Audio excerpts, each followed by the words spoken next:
সোমবার চৈত্র সংক্রান্তি উপলক্ষে বীরভূমের ঐতিহ্যবাহী সতীপীঠ কঙ্কালীতলায় বসেছে রঙিন সংক্রান্তি মেলা। বাংলা বছরের শেষ দিনে প্রচন্ড গরমকে উপেক্ষা করে হাজার হাজার মানুষ ভিড় জমিয়েছেন এই ঐতিহ্যবাহী মেলায়।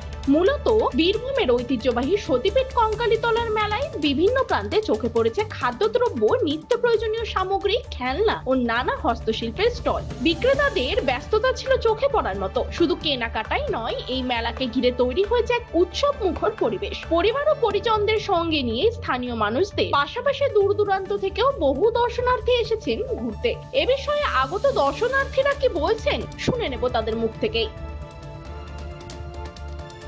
বলবো সবাইকে ভালো রাখুক, আগামী বছর সবার যেন ভালো যায়, সবার শুভ কামনা করি মায়ের কাছে এসে। আজকে আমরা অ্যাকচুয়ালি আগামীকাল এসেছিলাম, গতকাল তো এখানে পুজো দিয়ে আমার মনটা সত্যি খুব ভালো লাগলো। সকাল সকাল এই পরিবেশটা এবং মায়ের এই মন্দিরের এই আপ্লুত পরিবেশ সত্যি আমাদের মনকে খুব ভালো করে দিল। মায়ের কাছে চাওয়া আর কি আছে, চাওয়ার সবার জন্য, শুধু নিজের চাইলে তো হবে না, সকলের শুভকামনা করি, সকলের মঙ্গল করুক মা। আমি কলকাতা থেকে আসছি, আমি সুপর্ণা কলকাতা থেকে আসছি, সঙ্গে আমার ছেলে এবং আমার পরিবারের আরও অনেকে আছেন যারা পেছনে আছেন লাইনে। আমি একটু পুজো দেওয়ার জন্য সামনে এসেছি।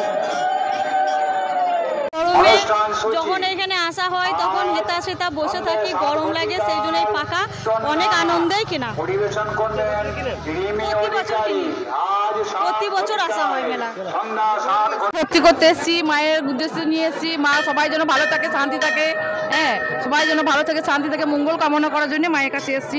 গোটা সবার পরিবার যেন ভালো থাকে। হ্যাঁ মায়ের কাছে ভক্তি করে প্রণাম করতে এসেছি, শান্তি নিতে এসেছি। হ্যাঁ বোলপুর ভবন ডাঙ্গা থেকে এসেছি। হ্যাঁ খুব সুন্দর লাগলো, খুব সুন্দর পরিবেশ। এ তো দীর্ঘদিনের পরিবেশ, এটা দীর্ঘদিনের মা, কি মাকে ভোলা যায়? হ্যাঁ এরপর মায়ের কাছে বসবো, দাঁড়াবো, তারপরে মায়ের কাছে দাঁড়াবো, ভোগ খাবো মায়ের, তারপরে ঘর যাবো। হ্যাঁ। অন্যদিকে শিশু ও প্রবীণদের কথা মাথায় রেখে ঠান্ডা জল ও ছায়া এবং বিশ্রামের আলাদা ব্যবস্থাও রাখা হয়েছে। মেলাকে কেন্দ্র করে কোনো অপ্রীতিকর ঘটনা না ঘটে তার জন্য প্রশাসনের তরফে নেওয়া হয়েছে কড়া নজরদারি। এ বিষয়ে মন্দিরের সেবায়ত মহাদেব ঠাকুর কি বলছেন শুনবো। শেষ পীঠ হচ্ছে এই কঙ্কালীতলা। এখানে দেবীর শেষ খণ্ড কোমরটা এখানে পড়েছিল। শেষ কোমরটা পড়ার জন্য এইটা শেষ বছরের শেষ দিনে এইটা পালিত হয়। এটা বাৎসরিক পুজো হিসাবে পালিত হয়। এই পুজোতে অনেক লোকজন, বাইরে দূর দূরান্ত থেকে লোকজন আসে, যাগ যজ্ঞ পুজো পাঠ হয়ে থাকে। প্রতি বছরের ন্যায় এবারও সে পুজো পাঠ হচ্ছে। রাত্রে 2টো থেকে আমরা মন্দির খুলেছি। এখনও পর্যন্ত অগণিত লোক লাইনে দাঁড়িয়ে আছে, পুজো দেবে। দুপুরে ভোগ হবে, বলি আছে, প্রায় 10,000 বলি হবে। এই একটু পরেই আরম্ভ হবে। তাই এই করবে সন্ধ্যেবেলা বা সন্ধ্যে বেজে দিয়ে তারপরে সারা রাত আবার পয়লা বৈশাখের জন্য তৈরি হব। রাত্রে যাগযজ্ঞ আছে এবছরকার বিদায় জানাবার জন্য, আবার পরের বছরের জন্য আবার ঠাকুরের কাছে আহ্বান করা, এই দিনগুলো ভালো যাক। একই রকম, আলাদা কিছু নেই, একই রকম হয়ে থাকে এই পুজো।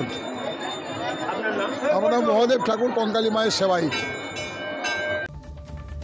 স্থানীয়দের মতে এই মেলা শুধু কেনাকাটার জন্য নয়, সামাজিক সম্পর্ক মিলনের এক গুরুত্বপূর্ণ উপলক্ষ। তবে গরমকে উপেক্ষা করেও কঙ্কালীতলায় জমজমাট চৈত্র সংক্রান্তি মেলা উৎসব আর মিলনের আবহে ভরে উঠেছে সতীপীঠ এলাকা। বীরভূম থেকে নিজস্ব প্রতিনিধি রিপোর্ট, টাইমস 14 বাংলা।